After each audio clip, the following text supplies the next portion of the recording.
కరీంనగర్, జగిత్యాల జిల్లాల్లో మున్సిపల్ ఎన్నికల పోలింగ్ ప్రశాంతంగా కొనసాగుతోంది. ఇరు జిల్లాల కలెక్టర్లు, సిపి, ఎస్పీ పోలింగ్ సెంటర్లను ఎప్పటికప్పుడు పరిశీలిస్తున్నారు. ఓటర్లకు ఎలాంటి ఇబ్బందులు లేకుండా అన్ని చర్యలు తీసుకున్నారు. ఉదయం 11 గంటల వరకు 25% పోలింగ్ నమోదైంది. ఇక అందుకు సంబంధించిన మరిన్ని వివరాలు కరీంనగర్ మంకమ్మ తోటలోని ఆదర్శ పోలింగ్ కేంద్రం నుంచి వెంకటేష్ అందిస్తారు.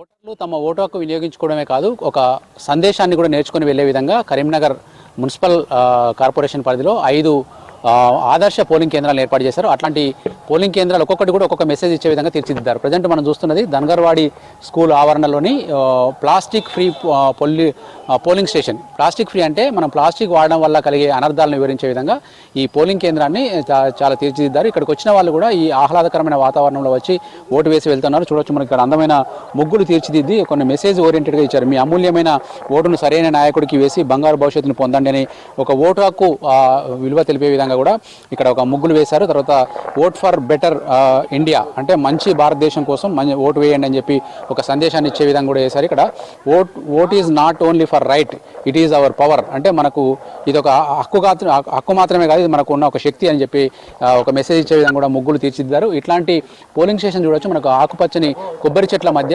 దీన్ని పోలింగ్ కేంద్రం ఏర్పాటు చేశారు. ఇక్కడ ఒక సెల్ఫీ పాయింట్ కూడా ఏర్పాటు చేశారు. ఎవరైనా వచ్చి ఇక్కడ మనకు ఓటేసి వచ్చిన తర్వాత ఈ గ్రీన్ పోలింగ్ స్టేషన్ అంటే మనకు ప్లాస్టిక్ ఫ్రీ పోలింగ్ స్టేషన్ దగ్గర కొంతమంది సెల్ఫీ దిగి వెళ్లే విధంగా కూడా ఒక సెల్ఫీ పాయింట్ ఏర్పాటు చేశారు. మనం లోపలికి వెళ్తే కనుక గ్రీన్ మ్యాట్ల మధ్య చాలా పీస్ఫుల్ వాతావరణంలోకి వచ్చి ఓటర్లు ఓటు హక్కు వినియోగించుకునే విధంగా తీర్చిదిద్దారు. మన కొబ్బరి ఆకులతోటి మంటపాలను తయారు చేసి బంతిపూల తోరణాలు కట్టి చాలా అందంగా అలంకరించారు. అదేవిధంగా ప్లాస్టిక్ మనం ఇంటి దగ్గర కూడా ఎక్కడ చూసినా కూడా ప్లాస్టిక్ గ్లాసులు, ప్లాస్టిక్ ప్లేట్లు వినియోగిస్తున్నారు. అట్లాంటివి వినియోగించడం వల్ల కలిగే అనర్థాలను వినియోగించడం వల్ల ఇట్లాంటి స్టీల్ వాడాలి. స్టీల్ వాడడం వల్ల మనకి మళ్ళీ రీయూజ్ చేసుకోవచ్చు. తర్వాత ప్లాస్టిక్ను మనం అరికట్టవచ్చు అనే ఒక మెసేజ్ ఇచ్చే విధంగా కూడా ఇచ్చారు. తర్వాత ఇవి జూట్ బ్యాగ్స్ మామూలుగా ప్లాస్టిక్ కవర్లు తీసుకెళ్లి కూరగాయలు అవి తీసుకోవడం వల్ల చాలా ఇబ్బంది అయితే ఏమేమి మెసేజ్ ఇస్తున్నారు సార్ అడుగుతున్నారు మీకు? Yes sure. సో యాక్చువల్లీ ఏంటంటే జిల్లా ఎన్నికల అధికారి కలెక్టర్ గారు, దాంతోపాటు కమిషనర్ గారి ఆదేశాల మేరకు మేము ఏం చేసామంటే సో ఒక గ్రీన్ ఫ్రెండ్లీ పోలీస్ స్టేషన్ తయారు చేయడంతో పాటు ఎకో ఫ్రెండ్లీ, సో ఏదైతే ప్లాస్టిక్ని కంప్లీట్గా రూపుమాపాలనే ఉద్దేశం మీద, సో ఒక ప్రజలకు ఒక మెసేజ్ ఇవ్వడానికి ఒక స్టీల్ బ్యాంక్ని ఎంకరేజ్ చేయాలనే ఉద్దేశం మీద సో ఈ స్టీల్ బ్యాంక్ కూడా ఏర్పాటు చేయడం జరిగింది. సో అదేవిధంగా ఫస్ట్ 50 మెంబర్స్ ఎవరైతే ఉత్సాహంగా వచ్చి ఓటర్స్ ఎవరైతే ఓటు వేశారో సో వాళ్ళ కోసం మనము జూట్ బ్యాగ్ కూడా డిస్ట్రిబ్యూట్ చేయడం జరిగింది. దాంతోపాటు ఫ్రీగా, దాంతోపాటు ప్లాన్స్ కూడా ఇవ్వడం జరిగింది. సో యాజ్ అన్నావు ఇప్పటిదాకా అయితే మేము అందరం కూడా ఒక 50 మెంబర్స్కి ఇచ్చాము. దాంతోపాటు అదేవిధంగా sir zero waste polling station కూడా తయారు చేసాం. సో ఇక్కడ ఎలాంటి వేస్టేజ్ అనేది కూడా బయటకు రాదు. సో అల్టిమేట్గా ఏంటంటే మన ఒక గార్బేజ్ ఫ్రీ సిటీ, ఏదైతే కరీంనగర్ని ఒక గార్బేజ్ ఫ్రీ సిటీగా తయారు చేయాలనే ఉద్దేశం మీద మనం ఈ మెసేజ్ ఇస్తూ ఇది తయారు చేయడం జరిగింది సార్. Thank you. మున్సిపాలిటీకి ప్రధాన సమస్య చెత్త లేకుండా చేయడమే ఉద్దేశంగా ఇక్కడ ఒక సందేశాన్ని ఇచ్చే విధంగా కూడా దీన్ని తీర్చిదిద్దారు. మనకు పోలింగ్ కేంద్రం నుంచి వస్తున్న ఓటర్లు ఉన్నారు. సార్ ఎట్లా ఉంది సార్ పోలింగ్ స్టేషన్ ఇదంతా అపిరెన్స్? చాలా బాగుంది. గత కాలం నుంచి పోలీసు చూస్తే ఈసారి అవేర్నెస్ కొరకు మంచి టెంట్స్ వేసి అలంకరణ చేసి మంచి బొమ్మలు వేసి పబ్లిక్ను అట్రాక్ట్ చేయడానికి ఇదే విధంగా అన్ని బూతులలో ఎందుకు చేయలేదో ఏమో కానీ ఈ బూత్ మాత్రం చాలా బాగా చేశారు. ఇది మంచి సంకేతము అందరికీ.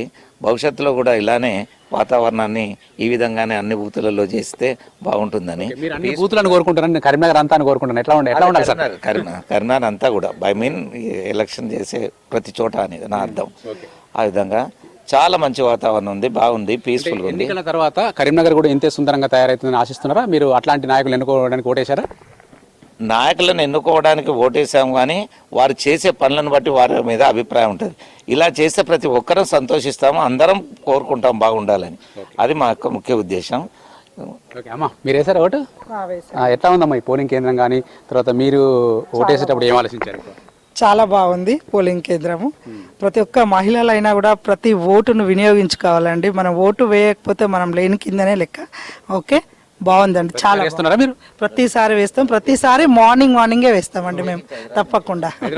ప్రత్యేకించి మా చిన్నబాబు హైదరాబాద్లో ఉంటే అక్కడ నుండి వచ్చామండి.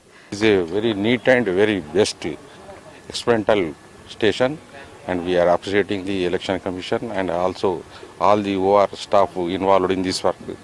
They will be appreciated earnestly. ఇట్లాంటి పోలింగ్ కేంద్రాలు మనకి ఏం మెసేజ్ ఇస్తాయి, తర్వాత మనం దీన్ని ఎట్లా ఆచరించాల్సి ఉంటుంది? It is an example to the future generation and future elections. It is very modifications and it is very awareness among the voters and public. ఈసారి గెలిసే వాళ్ళు మీ వార్డు డివిజన్ కార్పొరేటర్ ఏం పనులు చేయాలని మీరు కోరుకుంటున్నారు? ఏమున్నది అన్ని పనులు, ఏ పనులైనా రోడ్లు అన్ని నీట్గా చేసిండ్రు, అన్ని బాగున్నాయి, అన్ని కూడా చేస్తారు కూడా. కొన్ని ఒక 5-6 పోలింగ్ స్టేషన్లు ఇట్లా అందంగా తీర్చిదిద్ది ఓటర్లకు ఒక అవేర్నెస్ కల్పిస్తూ ఉన్నారు. ఇక్కడ మనకు ఓటర్లు కూడా చాలా పీస్ఫుల్గా ఓటు హక్కు వినియోగించుకున్న సిచ్యువేషన్ చూడొచ్చు. ఇప్పుడు దాదాపు మనకు ఉదయం 7 గంటలకు పోలింగ్ ప్రారంభమైతే 477 పోలింగ్ కేంద్రాల్లో కూడా కరీంనగర్ టౌన్లో ఉదయం కొంత మందకోడిగా ఉన్నప్పుడు కూడా మధ్యాహ్నం తర్వాత కొంత పుంజుకునే అవకాశం ఉంది. అదే మిగతా చొప్పదండి, తర్వాత జమ్మికుంట, హుజరాబాదు, తర్వాత ఇటు ఏదైతే మొన్నటిదాకా గతంలో గ్రామ పంచాయతీలుగా ఉండి మున్సిపాలిటీలుగా అభివృద్ధి చెందాయో అక్కడ మాత్రం ఓటర్లు బాగా చైతన్యం ప్రదర్శిస్తూ ఉన్నారు. పెద్ద ఎత్తున బారులు తీరి ఓటు హక్కు వినియోగించుకుంటున్న సిచ్యువేషన్ కనిపిస్తూ ఉంది. సహాయక సిబ్బంది వాళ్ళను ఓటు వేయడానికి అనుమతిస్తూ ఉన్నారు. ఓటర్లంతా కూడా వచ్చిన తర్వాత ఏజెంట్ల సమక్షంలో ఆ ఓటర్ను ధృవీకరించుకొని ఓటు వేసే అవకాశం కల్పిస్తూ ఉన్నారు. సాయంత్రం 5 గంటల వరకు కూడా పోలింగ్ జరగబోతుంది. ఇప్పటికే ప్రముఖులు మనకు కరీంనగర్ ధనగర్వాడి స్కూల్లో మాజీ ఎంపీ వినోద్ కుమార్ ఓటు హక్కు వినియోగించుకున్నారు. తర్వాత బండి సంజయ్ తన జ్యోతినగర్లోని పోలింగ్ కేంద్రంలో కూడా ఓటు హక్కు వినియోగించుకున్నారు. ఇది ఓవరాల్గానైతే ప్రశాంతంగా పోలింగ్ జరుగుతుందని చెప్పొచ్చు. కెమెరామెన్ కవికుమార్తో వెంకటేష్, V6 న్యూస్, కరీంనగర్ నుంచి.